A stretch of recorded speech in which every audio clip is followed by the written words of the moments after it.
اور جتن دا مل کوڈی پیندا ہی ہارن دا مل ہیرا. اور کہیں بیک بھی تو ہو نا, کہیں تو درگزر بھی تو کرنا کہ ہر جگہ چھا کے رہنا ہے, ہر جگہ چھا کے رہنا ہے.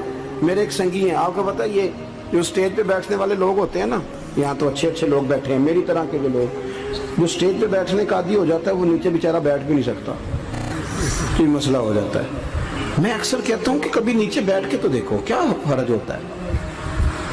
اگر کسی بندے کی کوئی شان ہے تو وہ جو سب سے پیچھے بیٹھا ہے اس کی شان ویسی کی ویسی ہے, کوئی کمی آ جائے گی؟ کچھ بھی نہیں. مجھے ذاتی طور پر دیانتداری سے کہتا ہوں, مسجد میں بیٹھا ہوں, جب میرے آنے پہ لوگ نعرے لگاتے ہیں مجھے تکلیف ہوتی ہے. میں کہتا ہوں یار نبی پاک کی نعت چل رہی تھی, اس کا ادب زیادہ ہے یا اجمل قادری کا ادب زیادہ ہے؟ چھوڑیں آپ, جو آیا ہے وہ بیٹھ جائے گا, ختم ہو گئی بات. اور ویسے بھی جو لوگ جلسوں کے لیے محنت کرتے ہیں نا, بیچارے اشتہار لگاتے ہیں, مسجد کی صفائی کرتے ہیں, جو لنگر پکاتے ہیں, وہ تو اسٹیج پہ آتے ہی نہیں, حالانکہ زیادہ ثواب تو ان کو ملتا ہے, وہ تو پیچھے چھپے ہوتے ہیں. میں کئی دفعہ مجھے پتہ چل گیا نا اس کارکن نے زیادہ کام کیا اس جلسے کے لیے, تو میں اس کے کان میں کہتا ہوں میرے لیے بھی دعا کری, اس لیے کہ تو نے محنت کی ہے, تیرا اجر اور ہے. ہم تو شام سے آئے بیٹھے اور چھٹی کر گئے. بھائی تھوڑا پیچھے بھی دیکھے, نبی کریم کے پورے خاندان کی قربانیاں, پورے خاندان. دوپہر کو کھانا نہ پکا ہو تو ہمارے بچے موبائل توڑ دیتے ہیں, اور شام کو مرضی کا نہ پکا ہو تو واک آؤٹ کر جاتے ہیں, کہتے ہیں لے آؤ پیسے پھر برگر لے آئیے, میری مرضی کا نہیں پکا. سیدہ فرماتی ہیں میرے گھر میں مہینہ چولہا نہیں جلا, مہینہ چولہا. 3 روزے رکھے سیدہ فاطمہ نے, مولا علی نے, امام حسن نے, امام حسین نے, اور تینوں دن افطار کے وقت فقیر مانگنے آ گیا تو کھانا وہاں دے دیا. آپ کا کیا خیال ہے جو بے صبرا آدمی ہو وہ کربلا میں جا کے لڑے گا, جس کو عادت ہی نہ ہو بچپن سے ٹھہرنے کی وہ لڑے گا, جو ذرا سی بات پہ ڈگمگا جاتا وہ لڑے گا, اسٹیج پہ نہیں بٹھایا تو لڑ پڑے وہ لڑے گا. او خدا کے بندو, بڑا حوصلہ چاہیے, بڑا ظرف چاہیے. امام علی مقام کا ایک قد ہے, ان کا ایک وقار ہے, ان کا ایک حسن ہے. امام حسین رضی اللہ تعالیٰ عنہ نے 25 حج کیے ہیں مدینے سے مکے پیدل جا کے, دونوں بھائیوں نے. ہر روز 10 سپارے قرآن پاک کے امام حسین پڑھتے تھے. حضرت عبداللہ ابن زبیر کہتے ہیں میں سیدہ فاطمہ کے بیٹے حسن اور حسین سے جب بھی ملا ہوں دونوں بھائیوں نے روزہ رکھا ہوا ہوتا تھا. انہوں نے اپنی زندگی تقوی سے گزاری, پرہیزگاری اور سخاوت. سبحان اللہ. پتہ ہے سخی مالدار نہیں ہوتا, حضور نے فرمایا بندہ دل کا غنی ہوتا ہے. مالدار تو بندہ بنتا ہی تب ہے جب پیسے جمع کرے, سخاوت کرنے سے تھوڑی مالدار بنے گا. اس لیے درویش کہتے ہیں مالا والے سخی نہیں ہوندے, سخیاں کل مال نہیں ہوندا. سنیں بہت بڑی سخاوت کی اپنی زندگی میں, ساری زندگی سخاوت میں گزار دی, ساری زندگی. امام حسن نے بھی, امام حسین نے, جو آیا دے دیا, جو آیا دے دیا. ہزاروں دینار آتے. ایک دن ایک فقیر مانگنے آ گیا تو امام حسن حسین دونوں تھے, کہنے لگا میں نے سنا ہے بڑے لاجپال ہو, غریب ہو, مہربانی ہو جائے. فرمایا بیٹھ جاؤ رزق آنے والا ہے. تھوڑی دیر گزری تو 3000 دینار آئے. ویسے میرے کو 3 لاکھ روپیہ ہوتے مسیطے کنے دینے چاہیے؟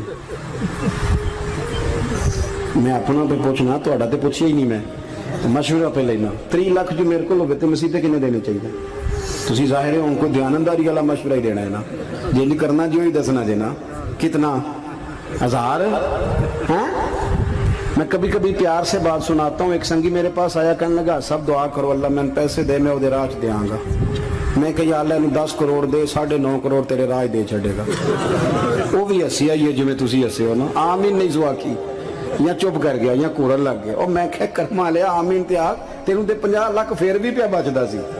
لیکن اسی دعاواں وچ بھی 9.5 کروڑ دین لی تیار, ناراض نہ ہونا, دعاواں وچ بھی تیار نہیں, مزاج ہی نہیں, طبیعت ہی نہیں. سیدہ فاطمہ الزہرا کے پاس 40 اونٹ کھڑے تھے. ایک بی بی آئی, وہ کہنے لگی اماں جی یہ جو اونٹ کھڑے ہیں یہ میرے ہیں, اب بتائیں میں اللہ کے رستے میں دوں تو کتنے دوں؟ سیدہ فاطمہ کہنے لگی 1 بکری دے دے. تو کہنے لگی حضور اگر آپ کے پاس 40 ہوتے تو آپ کتنے دیتی؟ سیدہ فرمانے لگی میں سارے کے سارے دے دیتی. تیرے لیے مسئلہ اور ہے, میرے لیے فتویٰ اور ہے, سارے دے دے. 3000 دینار آئے. امام حسن اور حسین کے پاس فقیر بیٹھا ہے. فقیر کہتا ہے میرے دل میں خیال تھا کہ 5-10 دے دیں تو میری موت بن جائے گی, پر مجھے نہیں پتا تھا کہ اتنے سخی گھرانے کے پاس آیا ہوں.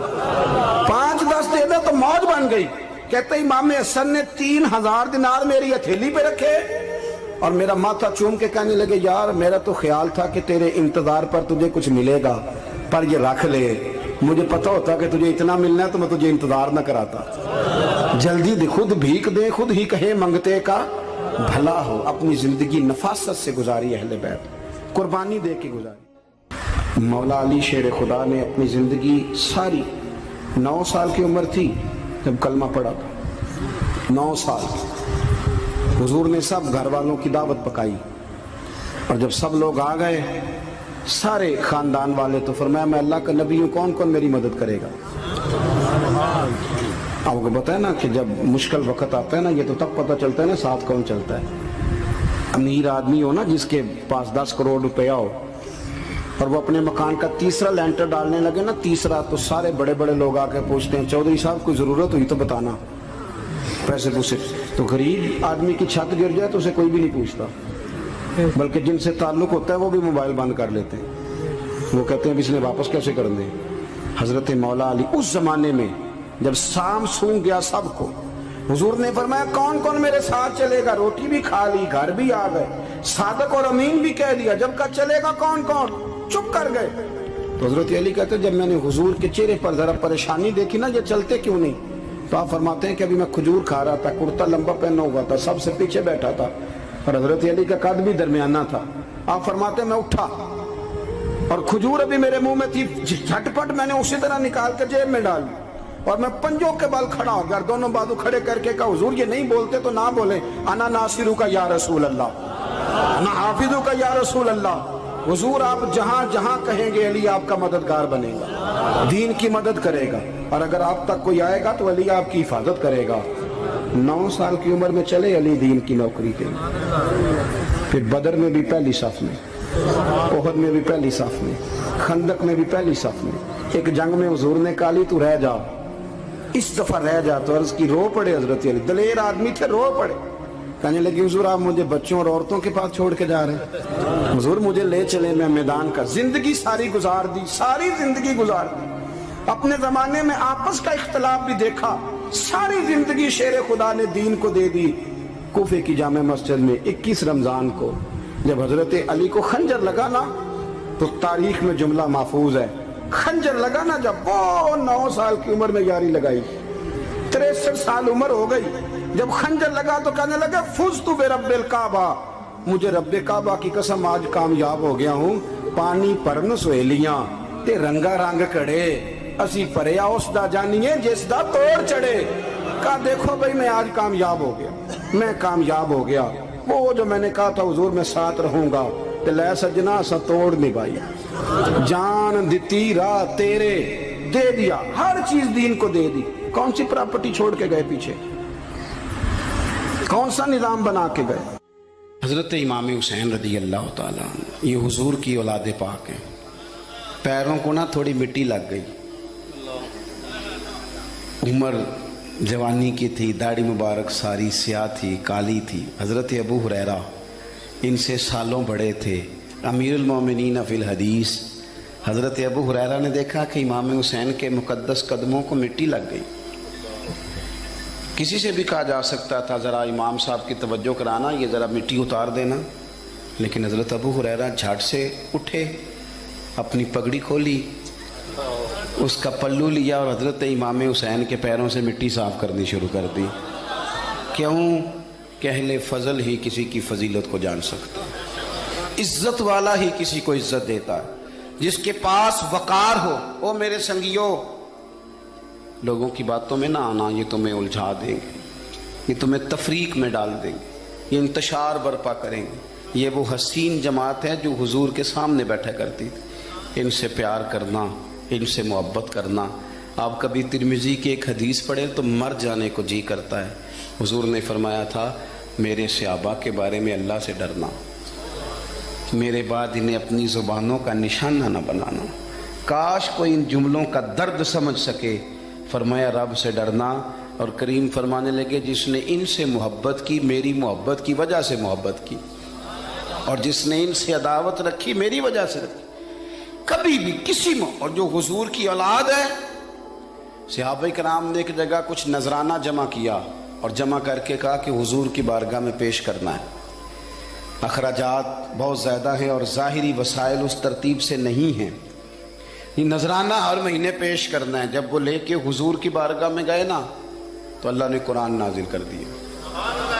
فرمایا محبوب ان سے کہہ دو لا اسألکم علیہ اجرا، میں تبلیغ دین پر تم سے کوئی اجر نہیں مانگتا، الا المودۃ فی القربى، بس میرے قریبیوں سے پیار کرتے رہنا، میرے قریبیوں سے محبت کرنا، پیار کرنا قریبیوں سے.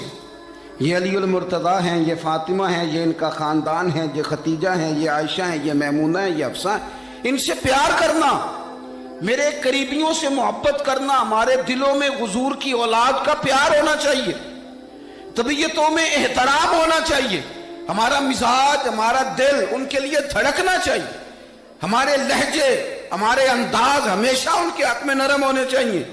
میں کہہ چکا ہوں سید کا صرف عقیدہ ٹھیک ہونا شرط ہے، باقی آپ تحقیق اور تفتیش میں نہ پڑیں، وہ جانے رب جانے.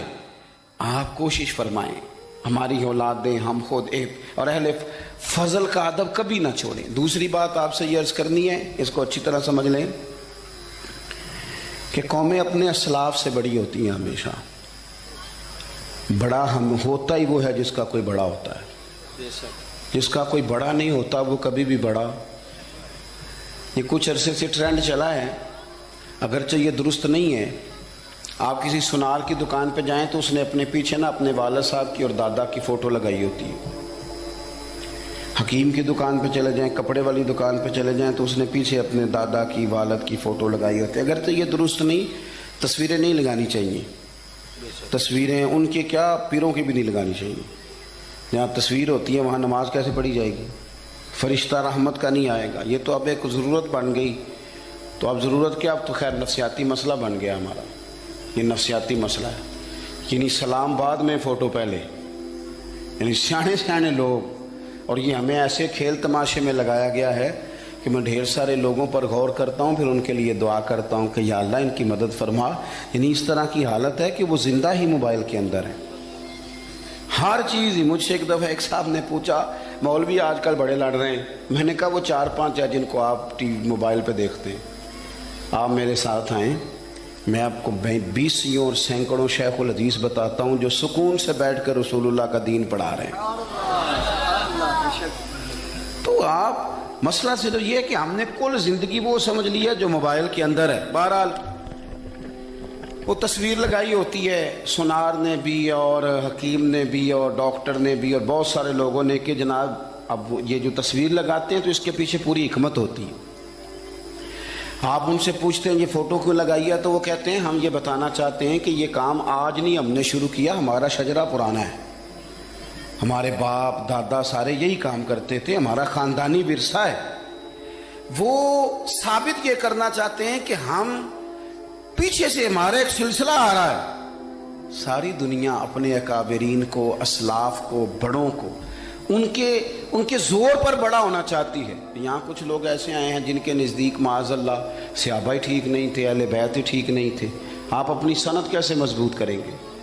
اگر وہ اولین جو حضور کے سامنے بیٹھتے تھے وہی ٹھیک نہیں تھے تو پھر ان سے ہو کے جو دین آگے آیا اس کو تم کیسے ٹھیک مانو؟ ساری چیزوں کو مشکوک کرنا چاہتے ہیں.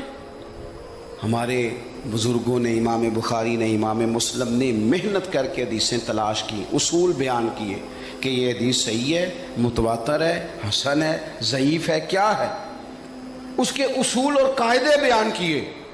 اور جب انہوں نے خود پوری تحقیق کی، آپ تھوڑی سی، آپ مشکل بات نہیں کر رہا، تھوڑی سی آپ غور کریں گے، انہوں نے